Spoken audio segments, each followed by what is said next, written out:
तो hello everyone, कैसे हैं आप लोग जी।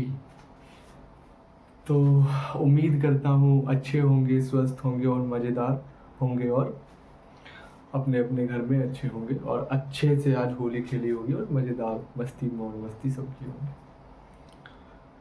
तो जैसा कि कल मैंने एक क्लास लिया था 11th का, लॉ ऑफ मोशन, है ना। उसमें मैंने सेकंड लॉ बताया था, मोमेंटम बताया था, इम्पल्स, और कुछ रिलेटिव क्वेश्चन करवाए थे जो प्रीवियस ईयर के थे, जेई नीट के, और कॉन्सेप्चुअली थे क्वेश्चन, प्लस एसएबी के। ठीक है, वो क्लियर हो गया था।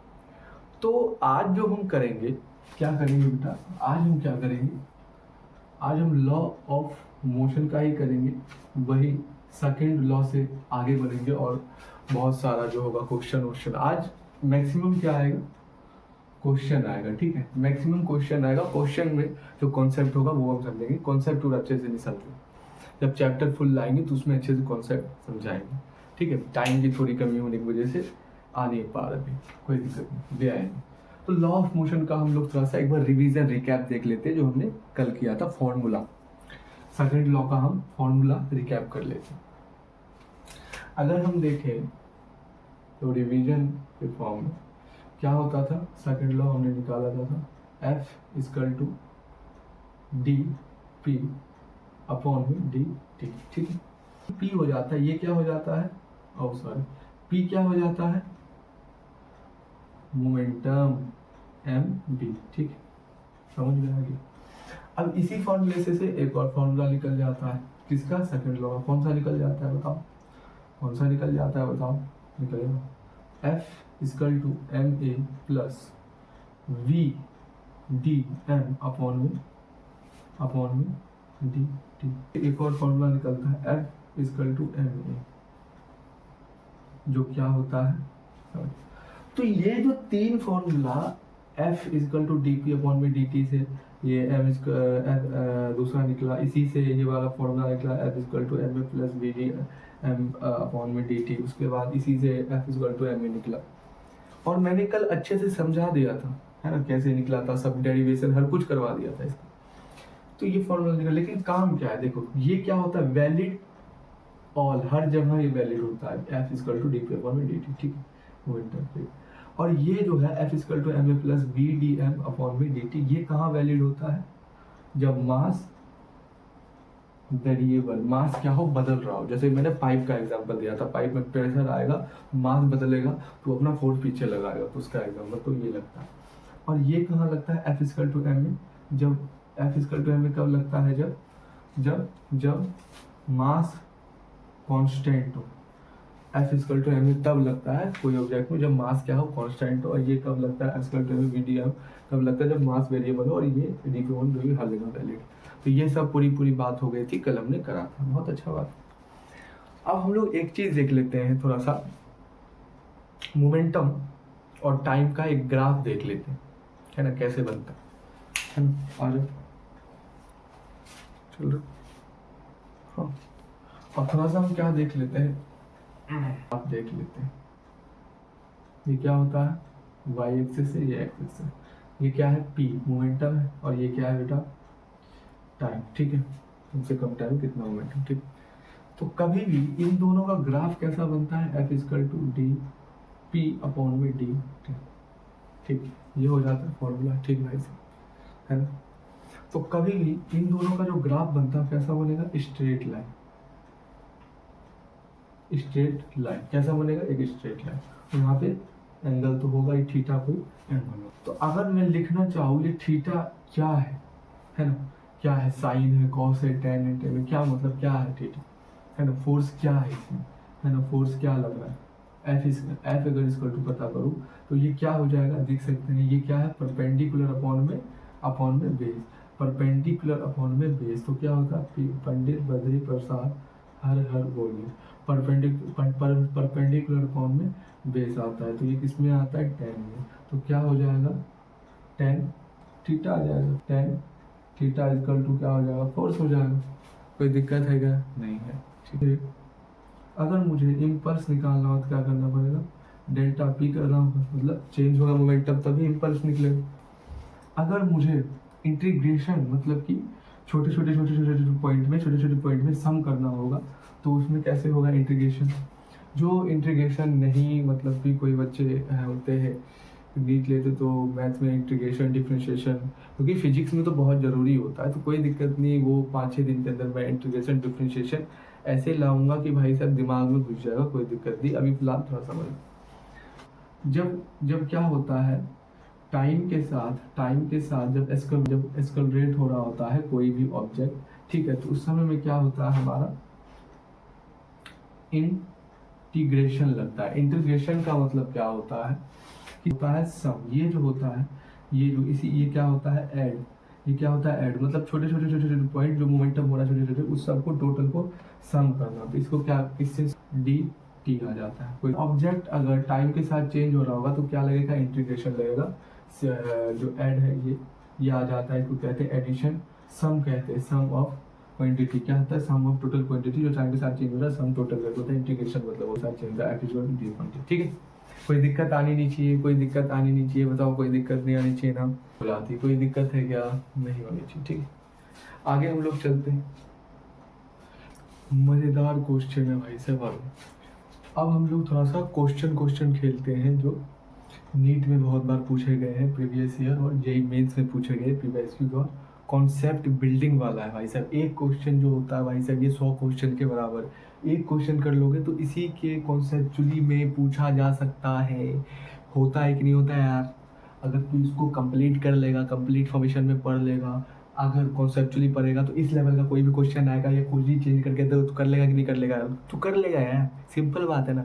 तो हमें क्या कॉन्सेप्चुअली लेके देखना है, फॉर्मूला वाला, हाँ भाई फॉर्मूला याद करेंगे, कोई बात, जहाँ जो चीज़ याद करने की चीज़ वो करेंगे, लेकिन पहले ये दिमाग लगाएंगे अगर कॉमन सेंस लग रहा है, अगर सेंस लगा के काम हो रहा है, मतलब कि सेंस लगा के मतलब क्या होता है कि अगर हम इजी वे में कोई काम करते हैं, कोई चीज़ देखा तो वो चीज़ क्या होता है तुरंत फ्रंट में माइंड में लोडेड हो जाता है। मेरी बात समझ रहा है क्या?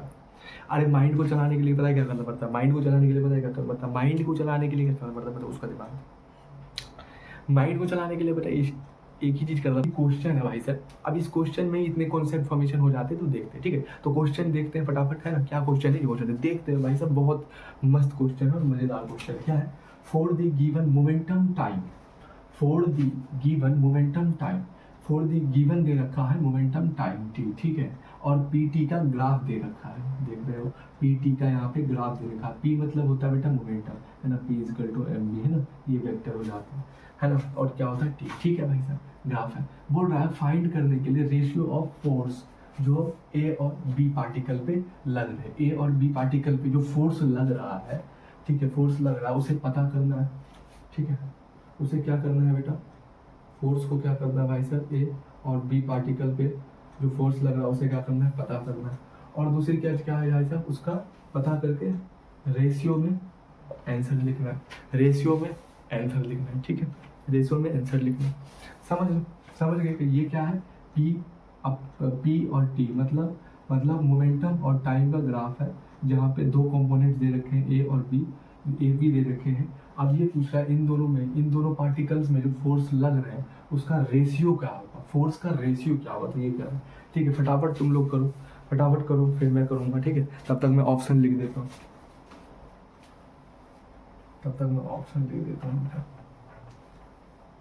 ऑप्शन क्या, फटाफट ऑप्शन एक मिनट में लिखता हूँ।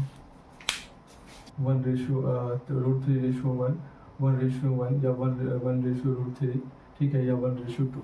तो ये फटाफट सॉल्व कर लिया हो तो इसका जवाब दे दो, कौन सा होगा भाई साहब, ए होगा, 2 होगा, तीसरा होगा, चौथा होगा, फटाफट करो।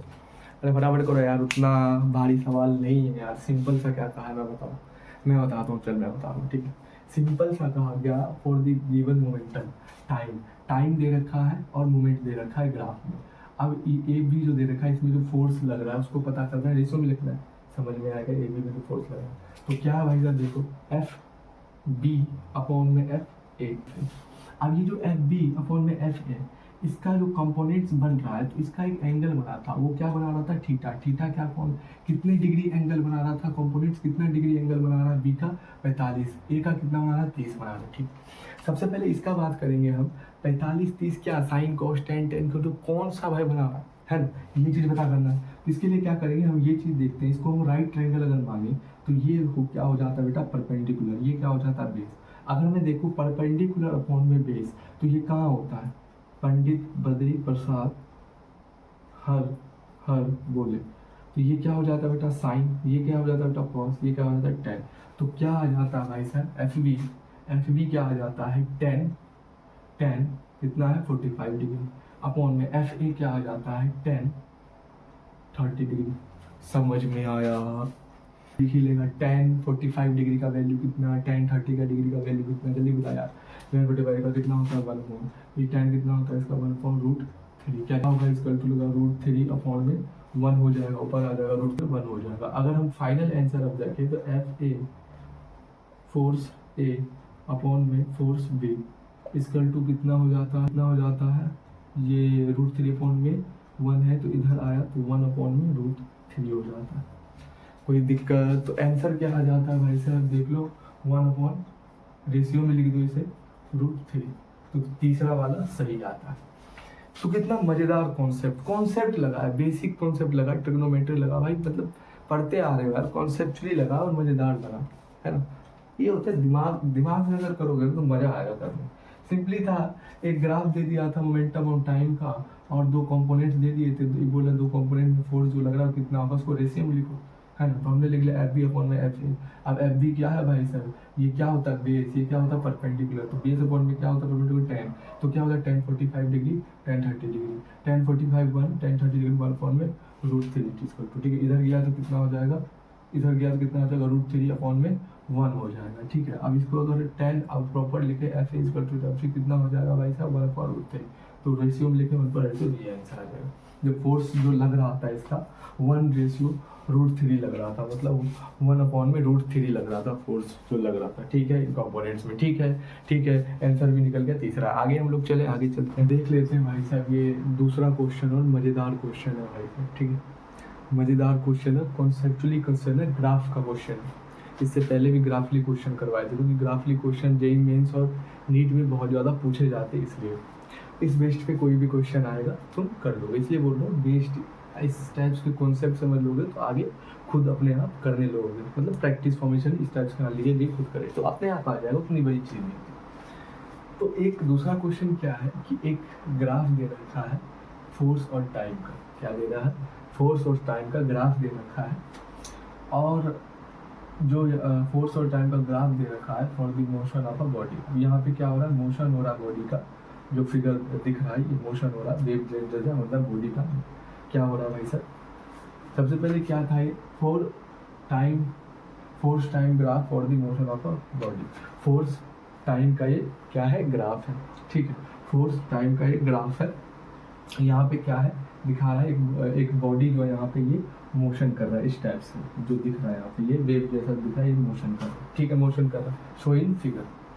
अब कह रहा है कि जो ये मोशन कर रहा है ऑब्जेक्ट, यहाँ जो ये मोशन कर रहा है वेव जैसा, तो इसकी चेंज इन लीनियर मोमेंटम क्या हो रहा है, लीनियर मोमेंटम जो है इसका चेंज हो रहा है। लीनियर मोमेंटम जो है इसका बिटवीन 0 से लेकर 8 सेकेंड। मतलब सिंपल सा बात है, ये फोर्स और टाइम का ग्राफ है। यहाँ पे एक ऑब्जेक्ट है, ये जो ऑब्जेक्ट जो यहाँ पे ऑब्जेक्ट है जो मोशन कर रहा है, जो इस टाइप से आपको वेव लाइक दिख रहा है, मोशन कर रहा है इस टाइप से, ठीक है, फिगर में दिख रहा है। और ये जो मोशन कर रहा है तो मोमेंटम हो रहा होगा, तो मोमेंटम जो हो रहा है वो लीनियर मोमेंटम हो रहा है, मतलब चेंज हो रहा है इसका मोमेंटम। जब ये मोशन कर रहा है तो ये क्या हो जाता है, लीनियर मोमेंटम हो जाता है, चेंज हो रहा है लीनियर मोमेंटम। बिटवीन कब से कब तक, 0 से लेके 8 सेकेंड तक, कब से कब 0 to 8 सेकेंड तक ये चलेगा। तो हमें इस बीच में क्या निकालना है, फोर्स। क्या निकालना है, फोर्स। समझ में आ गया। फॉर्मूला क्या हो जाएगा, तुम्हें पता है, इंटीग्रेशन निकालने के लिए कोई ग्राफ का फॉर्मूला क्या हो जाता है, बताओ फटाफट। पता होगा तो फटाफट बता दोगे, पता होगा तो फटाफट बता दोगे। क्या होता है बेटा, क्या होता है बेटा, डेल्टा मतलब चेंज होना, पी इक्वल टू बताओ समीशन, सॉरी ये क्या होता है, सम समीशन, ठीक है। उसके बाद क्या लग जाता है delta P equal to integration D T, ठीक है। तो हमें निकालना कहाँ है, फोर्स इस एरिया में निकालना है, जो 2 से किसका, सॉरी 0 से 8 के बीच में जो एरिया में फोर्स लगे हैं, जो लीनियर मोमेंटम चेंज हुआ है, जो फोर्स लगे हैं वो निकालना। तो टाइम के साथ क्या हो रहा है, फोर्स टाइम के साथ क्या हो रहा है, टाइम के साथ क्या हो रहा है, मोमेंटम चेंज हो रहा है। जब टाइम के साथ मोमेंटम चेंज हो रहा है तब तो भाई इंटीग्रेशन ही लेगा, है ना, समीशन होगा। तो टोटल 0 से लेकर 8 तक है, तो इस बीच में हमें फोर्स निकालना है। फोर्स कैसे निकलेगा, तो इंटीग्रेशन का कैसे फोर्स निकालते हैं ग्राफ फॉर्मेशन में बताया था, ठीक है, कोई दिक्कत नहीं, देख लो अच्छे से लाऊंगा प्रॉब्लम, देख लो रिलेट करोगे तो delta P equal to summation F D T, ठीक है, कोई दिक्कत है नहीं। बेटा एरिया, क्योंकि एरिया में ही हम निकाल रहे हैं क्या, फोर्स। अब हमें पता करना फोर्स कितना आएगा, कितना लग रहा। तो तुम बताओ भाई साहब कितना फोर्स लग रहा, बताओ एरिया में, बताओ फटाफट कितना फोर्स लग रहा है एरिया में, फटाफट देख लो, एक बार और क्वेश्चन देख लो। फोर्स टाइम का ये ग्राफ है, ठीक है, फॉर दी मोशन हो रहा है, एक बॉडी मोशन हो रहा है जो फिगर में दिख रहा है, ये वेवलेंथ टाइप मोशन हो रहा है बॉडी। तो अब मोशन जो हो रहा है बॉडी, तो मतलब मूवमेंट कर रहा है, चेंज कर रहा है मोमेंटम, लीनियर मोमेंटम कर रहा है ये, और चेंज कर रहा है अपना बिटवीन 0 से लेके 8 सेकंड तक क्या कर रहा है, लीनियर मोमेंटम मूवमेंट को चेंज किया। तो बताना है इस एरिया में फोर्स कितना लगा है, इस एरिया में फोर्स कितना लगा है, समझ में आया। तो क्या होता है भाई साहब, फॉर्मूला जो हो जाता है हमारा इंटीग्रेशन का, डेल्टा पी मतलब मोमेंटम जो लीनियर चेंज हुआ उसमें जो फोर्स लगा, तो क्या हो जाता है भाई साहब समीशन, मतलब क्या हो जाता है समीशन इंटीग्रेशन क्या हो जाता है इंटीग्रेशन एफ फोर्स लगा है, डी मतलब छोटू सा जो चेंज हुआ, और टी टाइम हुआ, तो ये क्या हो जाता है एरिया। अब फोर्स क्या लगा है, फटाफट बताओ, फटाफट बताओ क्या होगा, 0 होगा, 4n माइनस एस होगा, 8n माइनस 8 होगा, नन होगा। फटाफट बताओ चारों में से कौन सा होगा, जल्दी देख के बताओ, फटाफट बताओ, बताओ बताओ क्या होगा, क्या होगा, क्या होगा, 0। तो क्या आंसर आएगा 0। लेकिन सर 0 कैसे, बताओ। देखो बेटा 0 ऐसे होता है, कभी ना ग्राफली प्लॉट में क्या होता है, ग्राफली प्लॉट में क्या होता है, ये एक्सिस हो जाता है। ग्राफली प्लॉट में क्या होता है, ऊपर वाला जो हिस्सा होता है वो क्या होता है बेटा, पॉजिटिव, और नीचे वाला जो हिस्सा होता है वो क्या होता है, नेगेटिव। अब यहाँ पे तुम ध्यान से देख रहे होगे, यहाँ से जो 0 से लेकर 8 तक ये जो चला है लीनियर मोमेंटम, तो ऊपर वाला जो है ये क्या है भाई साहब, क्या होता है प्लस, ठीक है, नीचे वाला क्या होता है माइनस। तो पहले चला है माइनस, ठीक है, उसके बाद ऊपर वाला, नीचे वाला माइनस, ऊपर वाला प्लस, फिर चला है माइनस। तो अगर मैं ये चीज देख रहा हूँ, माइनस चला, प्लस चला, माइनस चला, तो टोटल फोर्स मेरा दिख रहा है कितना हो जाता है, 0। सिंपल सा सवाल है, मतलब सर एक ऐसी सवाल है कि एक मतलब ऐसे समझो, एक बॉल को मैंने क्या किया, उसको फोर्स लगाया, तो जब फोर्स लगाया तो वो मूवमेंट करने लगा, मूवमेंट करा, ठीक है। अब मैं क्या करूँगा, उधर जाके क्या करूँगा, अपोजिट डायरेक्शन में फिर उतना ही फोर्स लगाऊंगा, तो वो बॉल क्या होगा, वहीं जाके क्या हो जाएगा, रुक जाएगा, ठीक। तो क्या हो जाता है इसमें, positive negative, negative positive negative, तो ये जो हो जाता है वो नेगेटिव पॉजिटिव नेगेटिव, तो ये जो हो जाता है नेगेटिव पॉजिटिव नेगेटिव, तो ये क्या हो जाता है बेटा, बताओ, 0 हो जाता है। मोमेंटम क्या हो जाता है, 0 हो जाता है ना, मतलब तुम वहाँ गए, है ना, वहाँ गए फिर वापस यही आ गए, वहाँ गए वापस यही आ गए, तो क्या हो जाएगा, फोर्स 0 हो जाएगा। समझ में आया क्या, समझ में आया क्या, दिमाग लग रहा है क्या, थोड़ा सा भी लग रहा है क्या, लग रहा होगा भाई साहब, ठीक है। ग्राफ में हमेशा ऊपर वाला पॉजिटिव नेगेटिव होता है, इस टाइप के आते हैं, इक्वलिंग में आ जाते हैं पॉजिटिव नेगेटिव, तो क्या होता है 0 हो जाता है। मोमेंटम हो ही नहीं रहा है ना भाई, मोमेंटम जो हो रहा है उसमें जो फोर्स लग रहा है, फोर्स कैसे लगेगा, एक व्यक्ति यहाँ था, वहाँ गया, फिर वापस आ गया, सिंपली फोर्स क्या हो जाएगा, 0 हो जाएगा मोमेंटम में, खत्म बात। तो आंसर 0। समझ में आया, आगे चल सकते हैं, ठीक। एक बेहतरीन क्वेश्चन है, इसको देख लो, ठीक है, ठीक है, ये भी कॉन्सेप्चुअली मस्त क्वेश्चन है भाई, ठीक है। तो ये भी बढ़िया क्वेश्चन है भाई, नीट में आया हुआ है। तो क्या पूछ रहा है, ग्राफली क्वेश्चन है, क्या पूछ रहा है कि for a body of 50 kg mass the velocity time graph दे रखा है, ठीक है। उस पर क्या है, एक 50 kg का बॉडी है जो मास है उसकी, और वो वेलोसिटी से मूव कर रहा है कुछ टाइम फॉर्मेशन में, ठीक है। The force act on the body, अब जो ये वेलोसिटी बॉडी कर रहा है ग्राफ में, तो उसमें जो फोर्स एक्ट हो रहा है, मतलब फोर्स जो लग रहा है बॉडी में, कितना लग रहा है, 1 न्यूटन, कितना लग रहा है, 25 न्यूटन, है ना, 25 न्यूटन, 50 न्यूटन, 12.5 न्यूटन, 100 न्यूटन, कितना न्यूटन लग रहा है। क्वेश्चन में फिर रिपीट कर देता हूँ, एक वेलोसिटी और टाइम का ग्राफ दे रखा है। जिसमें से बता रहा है यहाँ पे एक ऑब्जेक्ट रखा है, बॉडी रखा हुआ है 50 kg का, जो वेलोसिटी, एक वेलोसिटी टाइम, ठीक है, वेलोसिटी टाइम मतलब कि वो क्या हो रहा है, वेलोसिटी टाइम, ठीक है, सो इन फिगर, ठीक है। The force act on the body, अब वो जो बॉडी 50 kg की रखी हुई है यहाँ पे, मास उसका 50 kg, तो क्या हो रहा है कुछ टाइम में, वो क्या हो रहा है, वेलोसिएट कर रहा है, मतलब कि वो चल रहा है, वेलोसिएट कर रहा है टाइम के अकॉर्डिंग, वेलोसिएट कर रहा है टाइम के अकॉर्डिंग, वेलोसिएट कर रहा है टाइम के अकॉर्डिंग, समझ गए? क्या हो रहा है, टाइम वेलोसिएट कर रहा है टाइम के अकॉर्डिंग, वेलोसिएट कर रहा है टाइम के अकॉर्डिंग, ठीक है, ये हो जाता है। अभी जो वेलोसिएट कर रहा है, जो चल रहा है टाइम के अकॉर्डिंग, तो उसमें जो फोर्स लग रहा है वो कौन, कितना फोर्स लगेगा उसमें, जो चल रहा है, वेलोसिएट कर रहा है 50 किलो का बॉडी जो मूव कर रहा है, उसमें कितना फोर्स लगेगा, ये पूछ रहा है ये क्वेश्चन। तो तू बता क्या होगा, 25 न्यूटन, 50 न्यूटन, 12.5 न्यूटन, 100 न्यूटन, फटाफट कमेंट कर, फटाफट कर भाई सर, फटाफट। इसमें पहला केस ये सीखते हैं, पहले स्लोप निकालते हैं। क्या निकालते हैं भाई सर, परपेंडिकुलर अपॉन बेस, तो क्या हो जाएगा tan थीटा, ठीक है। इसका निकालेंगे s, स्लोप निकालेंगे, स्लोप निकालेंगे, ठीक है, tan थीटा फॉर्मेशन, किसका स्लोप निकालेंगे, इसका निकालेंगे वेलोसिटी अपॉन में टाइम, डी वी अपॉन में डी टी, क्या निकलता है, एक्सेलरेशन निकलता है। ये पता होना चाहिए कि नहीं यार, पता होना चाहिए। वेलोसिटी अपॉन में टाइम का जो हम स्लोप निकालते हैं तो क्या निकलता है भाई साहब, एक्सेलरेशन निकलता है कि नहीं निकलता है, हाँ भाई साहब निकलता है। आगे हम लोग जब एक्सेलरेशन यहाँ पे निकला, अगर यहाँ पे थीटा कुछ दिया होता, जैसे 45 डिग्री, 60 डिग्री कुछ दिया होता, तो हम इसको लेके वैल्यू लगा के कर सकते थे कि नहीं, लॉजिकल बता, हाँ भाई कर सकते थे, ठीक है।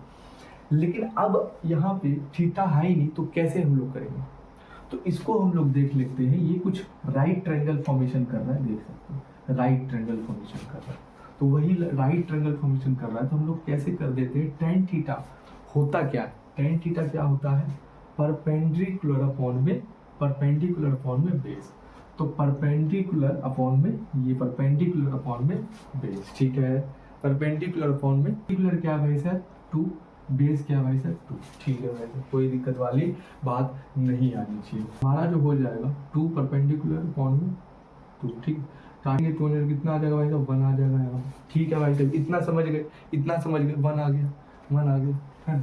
तो हमारा एक्सेलरेशन आ गया इक्वल टू कितना आ गया, 1 मीटर पर स्क्वायर। कोई दिक्कत है भाई साहब, कोई दिक्कत है, 1 मीटर पर स्क्वायर क्या आ गया, एक्सेलरेशन आ गया। अब यहाँ से हमने स्लोप का इस्तेमाल करके क्या निकाल लिया, एक्सेलरेशन निकाल लिया। निकालना क्या है, क्वेश्चन क्या कह रहा है, फोर्स जो लग रहा है बॉडी पे, जो चल रहा है वो निकालना है फोर्स, तो हम डायरेक्टली लगा देते हैं F equal to ma, force मा, ठीक है, ठीक है। ये कब लगता है बेटा, ये कब लगता है, मैं बताओ, ये कब लगेगा, ये कब लगेगा बताओ, ये कब लगेगा, ये कब लगेगा, जब मास कांस्टेंट हो, है ना, मास तो यहाँ पे चेंज नहीं हो रहा, मास 50 का 50 किलो ही है यार, है ना, उस पर फोर्स कितना लग रहा है ये देख रहे हैं, तो ये क्या है, मास कांस्टेंट है, तभी क्या लग रहा है, F इक्वल टू ma, बताया था, डेरिवेशन करवाया था, अरे करवाया था कि नहीं करवाया था, हाँ करवाया था, ठीक, फटाफट देख लेते हैं। मास कितना है भाई साहब, 50 किलो का मास है, एक्सेलरेशन कितना भाई साहब, तो कितना हो गया, 5 का 5, 50 न्यूटन का जो है फोर्स लग रहा था, तब बॉडी जो 50 किलो की चल रही थी, तो कितना आ जाएगा भाई साहब, 50 न्यूटन दूसरा। भाई हलवा क्वेश्चन यार, ग्राफ का कोई भी इस टाइप का क्वेश्चन आएगा तो तू नहीं कर पाएगा क्या, तू नहीं कर पाएगा क्या, इतना बड़ा क्वेश्चन था यार, इतने मजेदार तरीके से सॉल्व किया, tan थीटा ले लिए, अगर थीटा दिया होता तो वैल्यू ले लेते, हम कर लेते, लेकिन नहीं दिया तो हम परपेंडिकुलर बेस मान लेंगे tan थीटा के फॉर्मेशन में, उसके बाद कर देंगे, एक्सेलरेशन निकलेगा, फिर F इक्वल टू ma निकल जाएगा। F इक्वल टू ma जो होता है, न्यूटन का लॉ जो होता है, ये सेकंड लॉ के फॉर्मेशन में होता है, ये तभी लगता है जब मास कांस्टेंट था, मास वेरिएबल नहीं था। मास वेरिएबल के लिए कौन सा फॉर्मूला लगता था वो मैंने बता दिया था, बता कौन सा फॉर्मूला लगता था, F equal to ma plus में v डी एम अपॉन में डी टी, ये फॉर्मूला लगता था जब मास वेरिएबल होता था। जब मास कांस्टेंट होता था F इक्वल टू ma, ये फॉर्मूला लगता था, समझ गया मेरी बात को। और एक हमारा मस्त सा फॉर्मूला ये है डी, एक हमारा मस्त सा फॉर्मूला डी पी अपॉन में डी टी, ये हर जगह वैल्यू होता है, समझ में आ गया कि यही 3 लॉ ऑफ मोशन को पूरा यूजफुल बनाते हैं भाई साहब, समझ में आया, सॉरी यही 3 चीज, सेकंड लॉ का कोई भी न्यूमेरिकल कुछ भी हो, ग्राफ सब कुछ सॉल्व हो जाता भाई साहब, समझ में आया क्या, समझ में आया सब। और ये पूरा ये जो है ना भाई साहब, ये फॉर्मूला भाई साहब रट लो, कुछ भी कर लो, रटना क्या है भाई, समझना मोमेंटम ओवर में टाइम के कम से कम टाइम में कितना मोमेंट करा बॉडी, इस टाइप का समझ लो भाई। ये पूरा चैप्टर 11 12 सब में काम देता है भाई साहब, तो ये मेन होता है और बहुत ही काम देता है। तो समझ में आ गया भाई साहब कैसे निकला। आगे हम लोग चलते हैं नेक्स्ट क्वेश्चन पे। भाई साहब क्वेश्चन बहुत ही इंपॉर्टेंट है, इससे बहुत सारे क्वेश्चन बन सकते हैं भाई साहब। कॉन्सेप्ट पे ध्यान दो भाई साहब। कॉन्सेप्ट मान लो कि इस टाइप का क्वेश्चन आ जाता है चेंज चूज करके, तो भाई कॉन्सेप्ट याद रहेगा तो तुम कर पाओगे ना, कि रटने से काम चलेगा क्या। कॉन्सेप्ट रहेगा या तो तू 10 क्वेश्चन कर लेगा, 1 से 10 क्वेश्चन तो मैं इस फॉर्म में लाया हूँ, तो एक बार भाई कर लियो, ठीक है, समझ में आ गया। नेक्स्ट क्वेश्चन देखते हैं भाई साहब, चल। और ये जितने भी क्वेश्चन है नीट जेई मेंस के, कोई हलवा क्वेश्चन नहीं कर रहा है तू, तो भाई साहब थोड़ा सा है ना फटाफट करते हो। कॉन्सेप्चुअली क्वेश्चन है और बहुत ही आसान क्वेश्चन है यार, फटाफट हम लोग समझ लेते क्वेश्चन क्या कह रहा है, ठीक है। तो क्वेश्चन देख क्या कह रहा है कि a force of 10 newton is apply to a mass of a 10 mgm। अच्छा ये जो mgm है ये क्या है, यूजलेस है, मतलब कि कोई काम का नहीं, ऐसी बस दे रखा है फॉर्मेशन, ठीक है, ये समझना, ठीक। हमें कह रहा है कि a force of 10 newton is apply to a mass of 10 कुछ इतना इतना है और 10 सेकेंड में, ठीक ठीक। The change of a momentum is the M K G upon में सेकेंड, यूनिट दे रखा है, इस फॉर्म में लिखना है। सीधी सीधी बात है भाई साहब, एक मास है कुछ 10 GM का, कुछ ये यूनिट फालतू है देखना होगा, ठीक है, 10 GM का कुछ है। तो एक मास है, एक मतलब कि मान लो कि ये क्या है भाई साहब, ये क्या है बॉडी, ठीक है, ये क्या है बॉडी, इसका मास मान लो कि 10 GM कुछ है, ठीक है, यूनिट, ठीक है, 10 GM कुछ है। अब इसमें क्या हो रहा है, 10 न्यूटन का फोर्स लग रहा है, इसमें क्या हो रहा है, 10 न्यूटन का अप्लाई फोर्स हो रहा है। जैसे ही अप्लाई फोर्स हो रहा है तो ये 10 सेकेंड तक अप्लाई होगा, उसके बाद नहीं होगा। तो ये 10 सेकेंड तक जो इसमें न्यूटन 10 न्यूटन का जो इसमें फोर्स लगा है ना, कब तक, 10 सेकेंड तक। अब ये जो फोर्स लगा है 10 सेकेंड तक, अब ये इस बीच में मान लो 0 से इसने स्टार्ट किया था, 10 सेकेंड तक गया था और 10 न्यूटन का इसमें फोर्स लगा था और मास कुछ 10 GM में है। अब जो ये बीच में 0 से लेकर 10 सेकेंड तक के बीच में जो भी मोमेंटम करेगा, चेंज हुआ है इसका जो मोमेंटम, जो चेंज हुआ है इसका मोमेंटम, वो हमें क्या निकालना है, वो क्या करना है हमें निकालना है, वो क्या करना है हमें निकालना है। और यूनिट किसमें लिखना है, एम के जी सेकेंड में लिखना है, एम के जी अपॉन में एम के जी पर सेकेंड में लिखना है इसको, चेंजिंग मोमेंटम को निकाल के यूनिट ये। तो क्या तुम निकाल लोगे। अच्छा एक चीज बताओ, एक चीज मैं फटाफट बताना चाहता हूँ, जब मैं ये बात करता हूँ कि चेंज इन मोमेंटम। अच्छा मोमेंटम का मतलब मैंने तेरे को कल क्या बताया था, मोमेंटम का मतलब सब पे ध्यान दे। मोमेंटम का मतलब क्या होता है, बॉडी मोमेंटम चल रहा मोमेंटम मतलब चल रहा बॉडी। लेकिन लिखा क्या है, change of momentum, change of momentum. तो चेंज जो होता है मोमेंटम उसको क्या कहते हैं, इम्पल्स, उसको क्या कहते हैं, इम्पल्स। तो यहाँ पे इम्पल्स लग रहा है तो उसका फॉर्मूला लगा दे, क्या लगेगा, डेल्टा मोमेंटम चेंज हो रहा है, क्या लगेगा, फोर्स दिया है इनटू टाइम 10 सेकंड तक, ठीक है भाई साहब इतना दिया। अब लगा तो क्या आएगा भाई साहब, एफ फोर्स कितना है 10 टाइम फोर्स कितना है, कितना फोर्स लगा है 10 टाइम 10, ठीक है। अब इसको मल्टीप्लाई करोगे तो 110 मतलब 100 न्यूटन का फोर्स, 100 न्यूटन का फोर्स लगा है। तो क्या हो गया, वो चेंज इन मोमेंटम कर लिया, वो 0 से 10 सेकंड के बीच में चल रहा था, तो चेंज इन मोमेंटम जो होगा उसका 10 न्यूटन का उसमें फोर्स लगा तो उसका चेंज इन मोमेंटम। अभी जो चेंज इन मोमेंटम हुआ तो किस यूनिट में हमें ये लिखना है, तो यहाँ पे यूनिट क्या हो जाएगा, केजी मीटर पर सेकेंड हो जाएगा, ठीक है, कितना है 100 से, ठीक। क्या ये क्वेश्चन उतना डिफिकल्ट था, मात्र में एक फॉर्मूले का इस्तेमाल, अभी दिमाग से फॉर्मूले का इस्तेमाल, दिमाग से लगाया मोमेंटम, अच्छा चेंज हो रहा है, अच्छा इम्पल्स फोर्स दिया टाइम दिया, दिमाग से लगाया, क्या जो है रटने का यार, आसानी से हो गया, कितना आसान था, ठीक है। आगे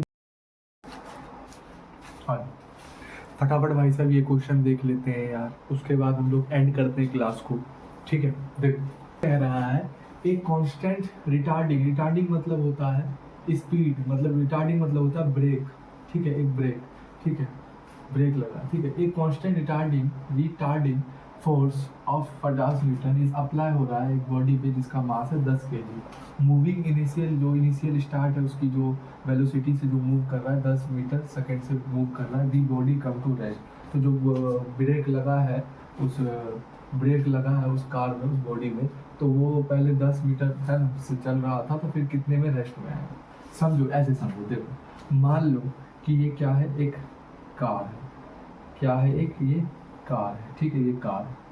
कार जो है, कार में फोर्स जो लग रहा है वो कितना लग रहा है, 50 न्यूटन लग रहा है, ठीक, 50 न्यूटन। और इस कार में 10 केजी का मास है, मास मान लो, ठीक। और ये मूविंग जो वेलोसिटी इसकी हो रही है, जो मूव कर रहा है, इनिशियल वेलोसिटी जो स्पीड है उसकी 10 मीटर सेकेंड से, ठीक, ये हो जाता है 10 मीटर सेकेंड, 10 मीटर हो जाता है, ठीक है, 10 मीटर हो जाता है। अब कह रहा है कि इसमें जो ब्रेक आदमी बैठा है, इसमें जो ब्रेक लगा है, इस कार में जो ब्रेक लगा है, तो पहले तो ये वेलोसिटी कितना था, 10 मीटर कुछ था, ठीक है, वेलोसिटी जो इनिशियल स्टार्ट स्पीड जो था 10 मीटर सेकेंड कुछ था, 10 मीटर सेकेंड था। लेकिन इसमें ब्रेक लगने के बाद तो ये माइनस जाएगा ना, मतलब कि घटेगा ना, 10 से घटेगा, रुकेगा। तो पूछ रहा है पहले 10 मीटर सेकेंड वेलोसिटी से जब इनिशियल ये चल रहा था, गाड़ी चल रहा था, जैसे इस आदमी ने ब्रेक लगाया तो कितने समय के बाद जाके ये गाड़ी जाके रुकेगा। तो ये पूछ रहा है 2 सेकंड के बाद, 4 सेकंड के बाद गाड़ी रुकेगा, 6 सेकंड के बाद गाड़ी रुकेगा, या 8 सेकंड के बाद गाड़ी रुकेगा। तो इसमें हम क्या करेंगे, कितने सेकंड के बाद गाड़ी जो है रुकेगा, समझ में। अरे भाई साहब, एक गाड़ी है, आदमी बैठा हुआ है, तो गाड़ी में जो फोर्स लग रहा है 50 न्यूटन कांस्टेंट फोर्स लग रहा है, अपना चल रहा है, ये गाड़ी का मास है कुछ है 10 केजी, ठीक है। अपना इनिशियल स्पीड मतलब एक नियंत्रित स्पीड 10 मीटर सेकेंड से अपना चल रहा है। आज अचानक आदमी ने क्या किया, ब्रेक लगा दिया, तो कितने समय के बाद ये गाड़ी रुक जाएगा, 2 सेकेंड, 4 सेकेंड, 6 सेकेंड, 8 सेकेंड। तो बता क्या करेंगे। तो क्या दे रखा है भाई साहब, एफ इजकल टू -50 न्यूटन, क्योंकि फोर्स लगा तो है ना, फोर्स लगा क्योंकि माइनस की तरफ हो गया है ना, एफ इजकल टू -50 न्यूटन का फोर्स लगा, ठीक है। मास कितना है वो देख लो, मास कितना है, 10 केजी मास है, कोई दिक्कत नहीं होनी चाहिए, 10 केजी मास है। हमें क्या निकालना है, ये फॉर्मूला तुम्हें पता होगा, F equal to M, mass constant जब रहेगा, ठीक, एफ इजकल टू एम, ठीक है। हमें क्या निकालना है, एक्सेलरेशन, तो ए इजकल टू क्या हो जाएगा, एफ अपॉन में एम, कोई दिक्कत नहीं होना चाहिए। जिसमें से एफ क्या हो जाएगा बेटा, 50, और एम क्या हो जाएगा बेटा, 10। एम क्या हो जाएगा बेटा, बताएगा, तो इसे 0 से 0 काटेंगे तो कितना है, 5 मीटर पर सेकेंड स्क्वायर, ठीक है।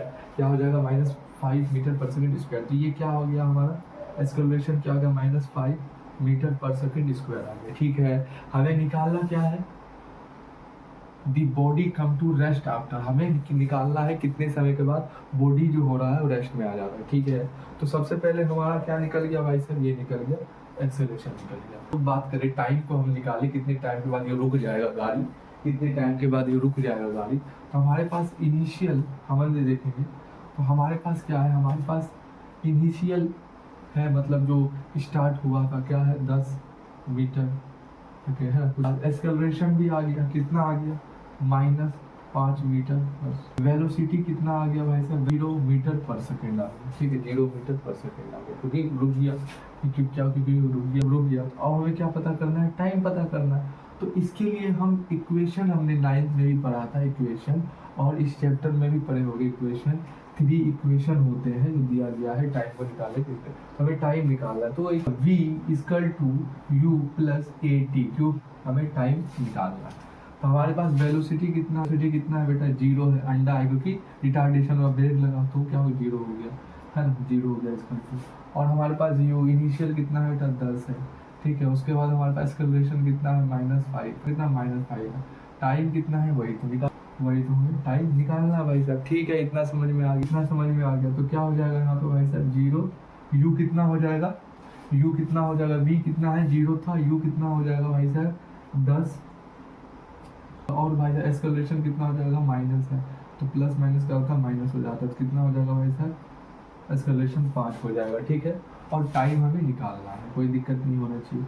अगर हम लोग देखते हैं 5 में से 10 गया कितना हो जाएगा, 5 है, तो क्या हो जाएगा, 10 इक्वल टू कितना हो जाएगा 5t, वेलोसिटी हटा देंगे, क्या आ जाएगा 5 इधर आएगा नीचे आएगा तो tan इक्वल टू 5t हो जाएगा। टाइम निकालना है तो t को अगर हम लोग टाइम हम निकालेंगे तो कितना हो जाएगा बेटा, हम लोग निकालेंगे कितना हो जाएगा 10/5 हो जाएगा, कितना होगा टाइम आ जाएगा।